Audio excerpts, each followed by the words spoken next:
அனைவருக்கும் வணக்கம். இப்ப நம்ம பார்க்க போற பாடம் என்ன அப்படின்னு பார்த்துக்கிட்டிங்கன்னா, கல்விக்கு அழகே அழகு. மனிதர்கள் பார்த்துக்கிட்டிங்கன்னா, தங்களை அழகுபடுத்திக் கொள்ள எண்ணற்ற அணிகலன்களை பயன்படுத்துகின்றனர். அதாவது இப்ப நாமளே பார்த்துட்டோம், நம்மளுடைய அழகுபடுத்துவதற்காக அதிகமான அ அணிகலன்கள்லாம் நாம பயன்படுத்திக்கிட்டு இருக்கோம்.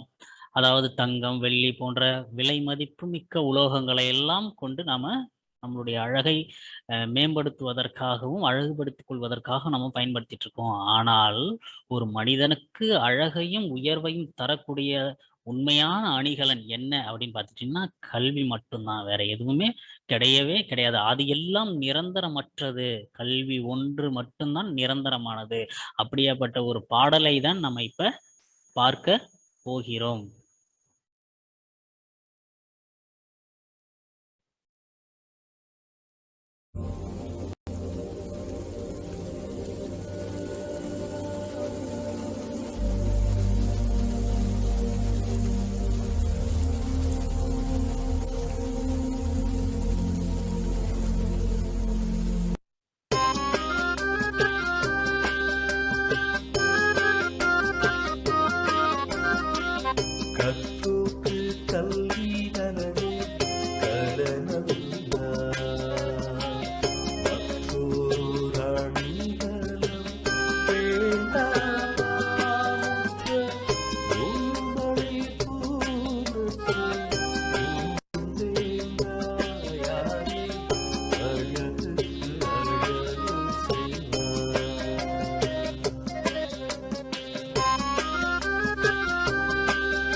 இப்போ நாம இந்த நமக்கு ஒரு நிலையான, ஒரு நிரந்தரமான அழக கொடுக்கக்கூடியது கல்விதான் என்பதை இந்த பாடலின் வாயிலாக நாம் தெரிந்து கொண்டோம். இந்த பாடலை இயற்றியவர் யார் அப்படின்னு பார்த்தீங்கன்னா, குமரகுருபரர். அதாவது பார்த்துக்கிட்டீங்கன்னா, ஒளிரும் மணிகளால் செய்யப்பட்ட அணிகலன்களுக்கு மேலும் அழகு கூட்ட வேறு அணிகலன்கள் தேவையில்லை.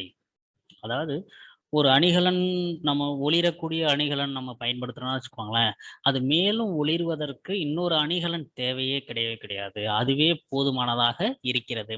அதுபோல கல்வி கற்றவருக்கு அவர் கற்ற கல்வியே அழகு தரும். கல்வி கற்றவர்களுக்கு பார்த்துட்டீங்கன்னா, அழகு வேறு இன்னொன்று அழகு கொடுக்க வேண்டும் என்றது அவசியம் இல்லை. அந்த கல்வியே அழகு தரும். ஆகையால் அழகு சேர்க்கும் பிற அணிகலன்கள் அவர்களுக்கு தேவையில்லை என்பதை இந்த பாடலின் வாயிலாக அறிந்து கொண்டோம். மீண்டும் நாம அடுத்த இன்னொரு வகுப்புல சந்திக்கலாம். நன்றி, வணக்கம்.